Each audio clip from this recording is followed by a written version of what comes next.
La méthode pour pas perdre d'argent. Ça, c'est quand même bien putaclic comme titre.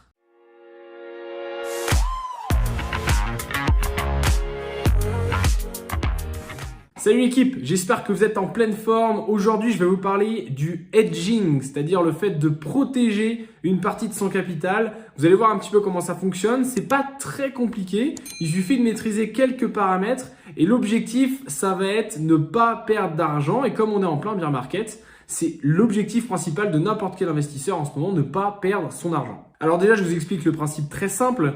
De base, on achète par exemple des Ethers. On va acheter 1000 $ d'Ethers.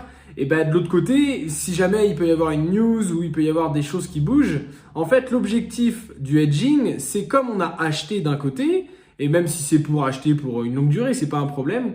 Et ben en fait, on va prendre une position à la vente en trading. Vous allez voir, il y a différents moyens de le faire pour que ça soit aussi plus simple. Mais cette position, en fait, on va la maintenir déjà à court terme parce que l'objectif, ça va être d'hedger cette position, de protéger cette position acheteuse, en fait, pendant un court moment, quand il y a beaucoup de volatilité ou quand il y a une news de Jérôme Powell du côté de la Fed. Enfin bref, vous voyez un petit peu l'idée. Et donc du coup, comme ça, vous protégez vos capitaux. Et comme je parle beaucoup avec les mains, j'ai bien tendance à taper dans ce micro depuis tout à l'heure. Vous avez grossièrement deux façons de le faire. Soit vous allez prendre des positions en trading futur, donc c'est-à-dire avec des effets de levier, avec tout ça. Ou soit vous utilisez des tokens à effet de levier, mais en spot.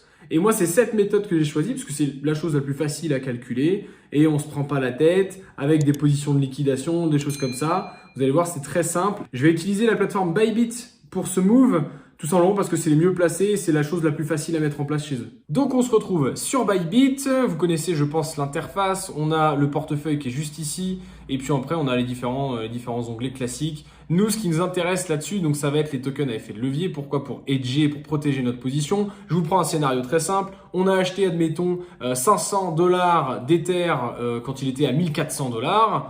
On ne sait pas ce qui va se passer parce qu'il y a une news de Jérôme Powell, par exemple, de la Fed à 20 h. On veut protéger ça, eh bien on va aller chercher justement les tokens de levier. Alors il en existe quand même pas mal, hein, les tokens à effet de levier sur Bybit comme vous pouvez le voir. Donc on va aller checker un petit peu la liste. On a à la fois des longues et à la fois des shorts. Nous, ce qui va nous intéresser, c'est les shorts. Longue, c'est prendre une position à l'achat. Short, c'est prendre une position à la baisse. Je parie à la hausse ou je parie à la baisse.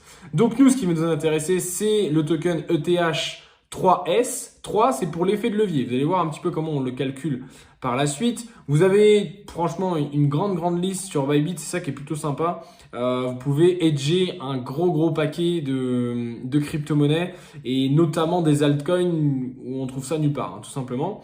Donc nous, on a acheté 500 $, admettons, il y a 3 jours à 1400 $, le prix unitaire de l'Ether. Donc, on va aller prendre une position short. Donc, une position à la baisse directement. Donc, j'appuie sur trader.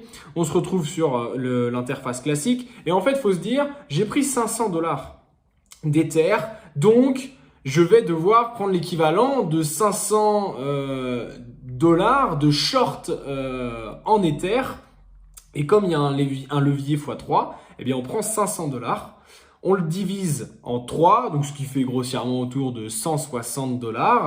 Et donc, je vais acheter ce token, je vais acheter 160 $ de ce token ETH 3S, ETH pour Ethereum, 3 pour le levier 3 et S pour short. Ce qui nous permet au final à la fin, donc là je me mets moi tout de suite ordre marché, je mets 160 $, alors c'est une valeur un peu approximative, mais en fait j'ai juste divisé par 3 les 500. J'achète les 3 ETH. Ce qui me permet derrière alors les ETH 3S plutôt dans ce sens-là. Et donc, ce qui me permet derrière, tout simplement, d'avoir d'un côté, si jamais le marché il monte, eh bien, m'en fous. J'ai mon Ether de base, mes 500 $ d'Ether que j'ai acheté à 1400 $. Ça monte, voilà, peu importe. Ça descend, et du coup, là, je vais gagner sur cette position ETH 3S.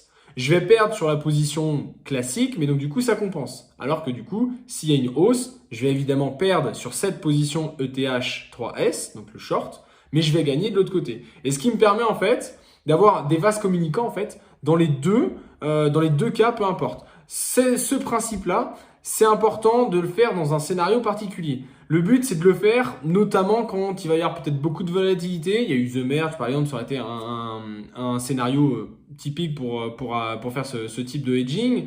On peut aussi avoir des news, comme je l'ai dit. Et une fois qu'on a pris position, mais en fait, on va maintenir cette position peut-être 10, 15, 20 heures, 24 heures. Si vraiment il y a beaucoup de volatilité, ça peut peut-être durer quelques jours. Mais l'objectif dans cette histoire, c'est de ne pas perdre d'argent. Ce qui est très intéressant avec cette technique, c'est qu'admettons, la valeur de l'Ether perd 10% peut-être.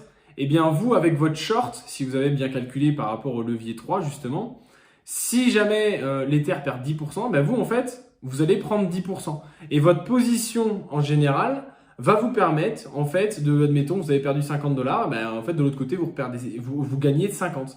Donc, ça vous permet d'éviter les pertes et c'est vraiment ce qu'on recherche en tant qu'investisseur dans un premier temps, notamment si on commence à investir dans une période comme en ce moment où on ne sait pas trop où on va, où on est en plein bear market, on commence à avoir des prix attractifs mais on n'a pas du tout de signaux d'investissement d'un point de vue graphique. Donc, c'est une bonne technique pour pouvoir éviter de perdre de l'argent.